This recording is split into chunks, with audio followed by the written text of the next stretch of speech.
Estimados amigos, estos diálogos fiscales de actual y relevante del mundo tributario. Hoy vamos a platicar del régimen simplificado de confianza para personas físicas. Hay un experto que nos va a platicar de este tema. Quédese con nosotros.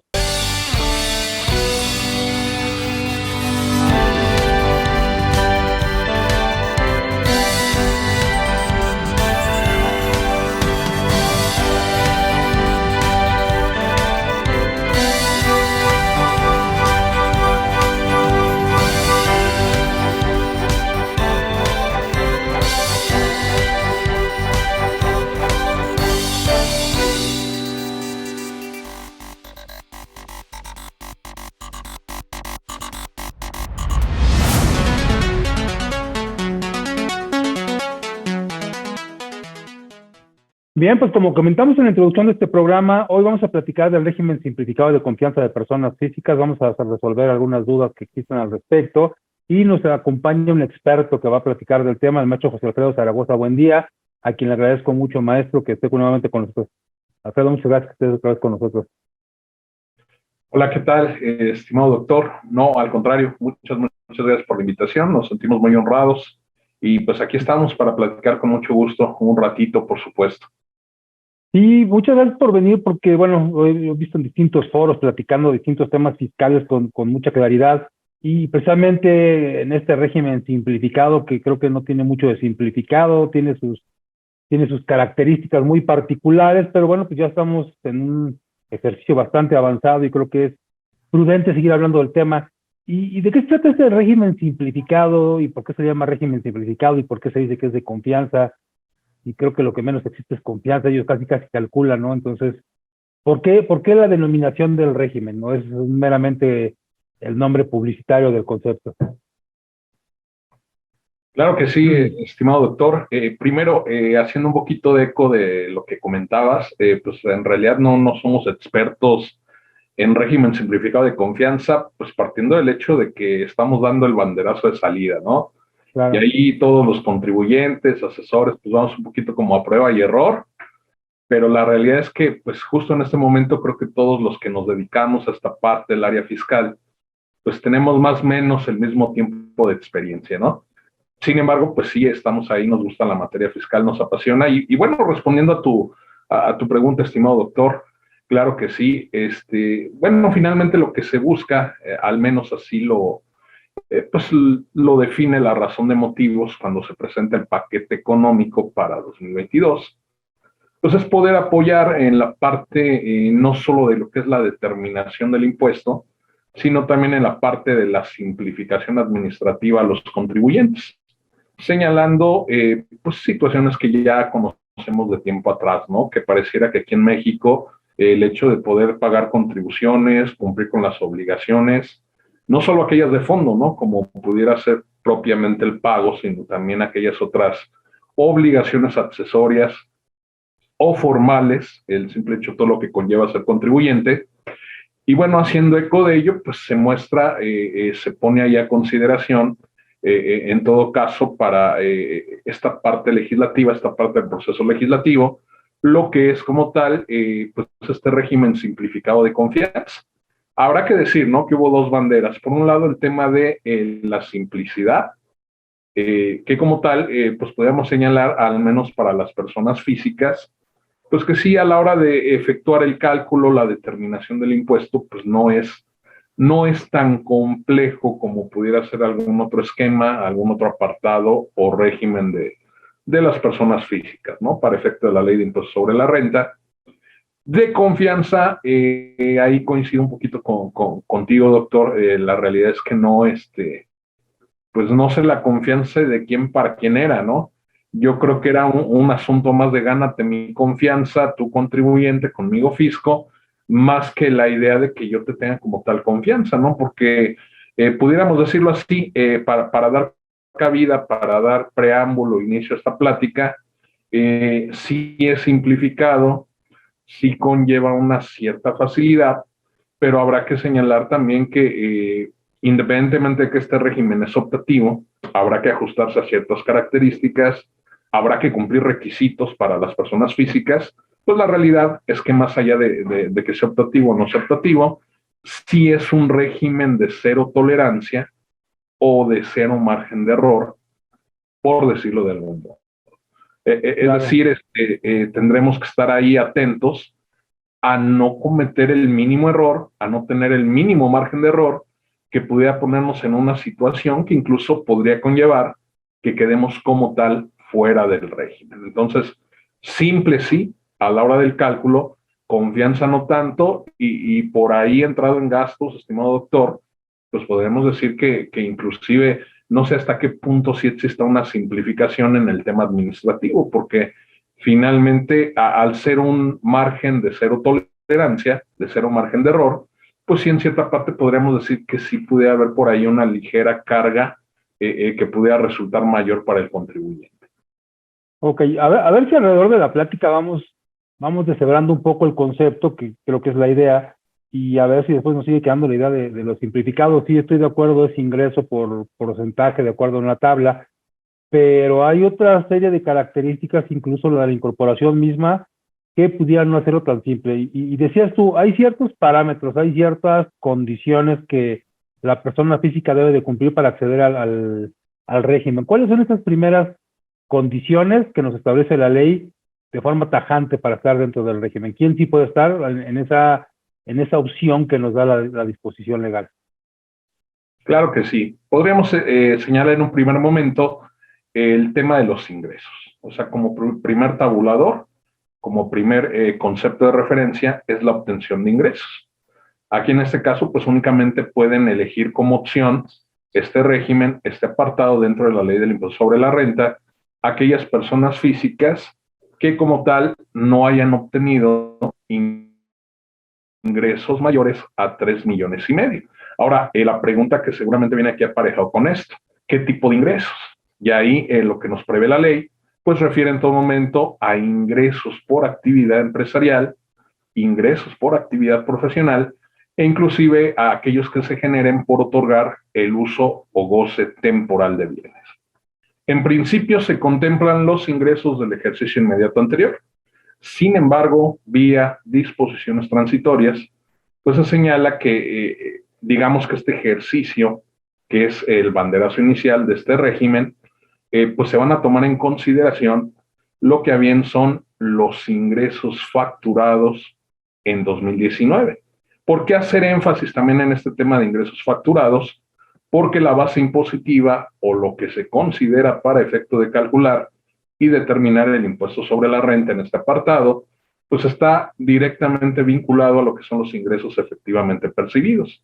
Entonces, tal cual como lo prevé esta sección cuarta del capítulo segundo, título cuarto de la ley, pues son los ingresos del ejercicio inmediato anterior. Sin embargo, por disposiciones transitorias, seguramente ahí volteando a ver, así lo reza la exposición de motivos, esta situación, el contexto sanitario que estamos viviendo, y tomando en cuenta que pues fue un año atípico en tema de ingresos, en tema de realización de actividades económicas.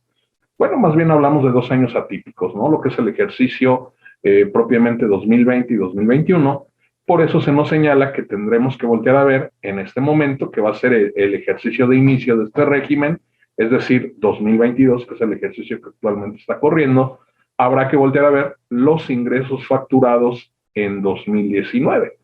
En este caso, se refiere en todo momento a aquellos ingresos que, independientemente de que este régimen no existía, pues aquellos ingresos que estén relacionados o vinculados a este tipo de actividades que admite el régimen. Ahora, eso por lo que hace a contribuyentes que vienen de otros apartados, de otras secciones de este capítulo segundo del título cuarto. Pensando en la otra pregunta que nos comenta, doctor, en este caso, alguna persona física que no tenga esa historia y que esté iniciando como tal operaciones en 2022, pues además de ajustarse al tema del tipo de actividad económica, pues habrá que hacer una estimación, ¿no? Aquí básicamente el asunto va a depender de si yo estimo que los ingresos que voy a obtener van a exceder de 3,5 millones. Eso por un lado. También habrá que voltear a ver qué otro tipo de ingresos obtengo, porque así como ahorita ya hablamos de dos requisitos, por una parte, el tipo de actividades económicas que se entienden como actividad empresarial como actividad profesional o como otorgamiento, uso o goce temporal de bienes, habrá que decir que también hay ciertas restricciones para pertenecer al régimen. Por ejemplo, a este momento yo pudiera estar obteniendo ingresos de distintos capítulos del título cuarto, ley del ISR, y en todo caso los únicos que en principio, así lo señala esta sección, pueden convivir con este régimen simplificado de confianza, pues es lo que es el apartado capítulo 1, ingresos por salarios, y lo que es el capítulo sexto, el tema de intereses. Pero básicamente, pues así tendría que hacerse esta transición, ya sea que yo venía tributando en otro régimen o que esté iniciando actividades en este momento. Ahora, es un régimen, si lo queremos ver así, blando, dándole ese apelativo, porque es un régimen con tasas bajas. ¿Debe llevar contabilidad? Quien se incorpora a este régimen no debe llevar contabilidad, y en términos más que llevar contabilidad, ¿habrá que presentar alguna información al SAT respecto a la información contable que pudiéramos obtener? Ok, perfecto. Al menos por lo que hace a la ley del impuesto sobre la renta, pues no se prevé como una obligación accesoria u obligación formal el llevar una contabilidad en forma. De hecho, pues habrá que decir que también, independientemente de esto, vía reglas de carácter general, pues se da esa posibilidad o se exceptúa al contribuyente, en este caso persona física del régimen simplificado de confianza, pues de que no tenga que enviarle este tipo de información al fisco, ¿no? Partiendo de lo que prevé el Código Fiscal de la Federación en relación con el envío de las balanzas de comprobación, el catálogo de cuentas. Aquí a lo mejor cabría la pregunta, bueno, ¿y por qué se está exceptuando este asunto para este tipo de contribuyentes si partimos del hecho de que no hay una obligación como tal, propiamente artículo 113G, que es el que me habla de ciertas obligaciones para estas personas físicas del régimen simplificado de confianza?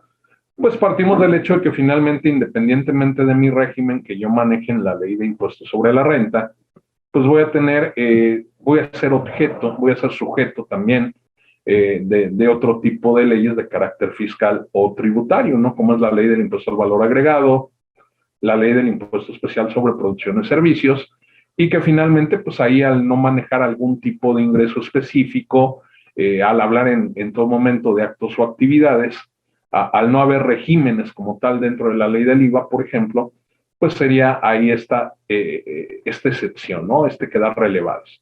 Pero propiamente, pues no. Lo que sí llama la atención, habrá que comentarlo, a diferencia de otros regímenes, aquí el artículo 113G, que engloba en su mayoría lo que son las obligaciones de este tipo de contribuyentes, sí me obliga a llevar un asunto que para otro tipo de personas físicas en otros regímenes, pues queda totalmente como un tema optativo. A mí lo que sí me obliga dentro de este régimen simplificado de confianza es a elaborar facturas globales, público en general, en todo caso, se entiende así de la lectura de este artículo 113G, pues de todas aquellas operaciones que tenga con personas que no me pidan o no me soliciten como tal un comprobante fiscal. Y te comentaba, amigo, para efectos de IVA, eres un contribuyente más. Para efectos de IVA, un contribuyente normal, actividad empresarial, que no tiene vínculos fiscales ni contables, él podría hacer sus determinaciones. ¿Él crees que estuviera en esa posibilidad de tener comprobantes de ingreso, comprobantes de compras, comprobantes de gasto, hacer las comparaciones de IVA, establecer si está o no efectivamente cobrado, efectivamente pagado? Es tan sencillo de verdad el régimen como para que también en renta es fácil, en IVA también es igual de fácil. Claro que sí, amigo. Creo que has puesto el dedo en la llaga. O sea, es muy curioso.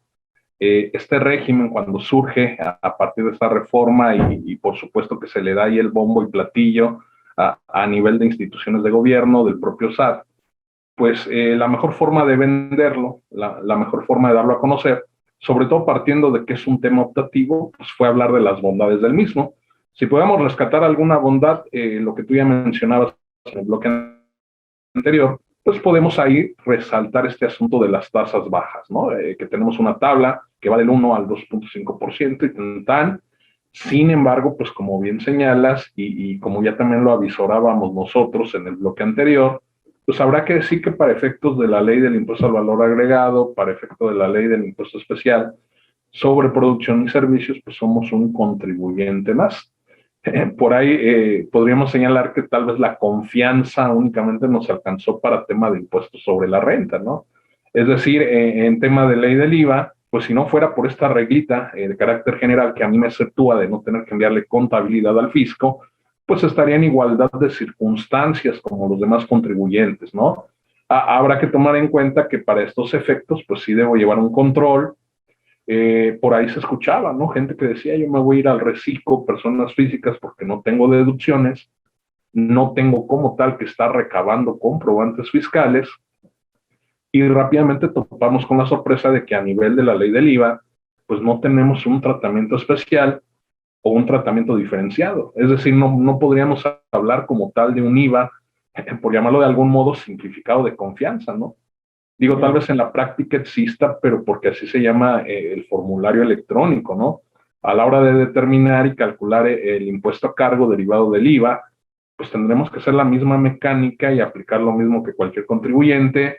En ese caso, recabar yo comprobantes fiscales, pues de lo que son mis proveedores de bienes y servicios, llevar un control ahí a nivel de papeles de trabajo, y ahí vamos contestando en parte lo que tú cuestionabas, ¿no? Bueno, fíjate que ya no fue tan sencillo, porque además de que pareciera que tengo todas las demás obligaciones que de por sí los otros contribuyentes tenían, en ISR pues no hay margen de error y no puedo equivocarme, porque a lo mejor en la primera de cambio pues yo podría estar en una situación de quedar fuera del régimen.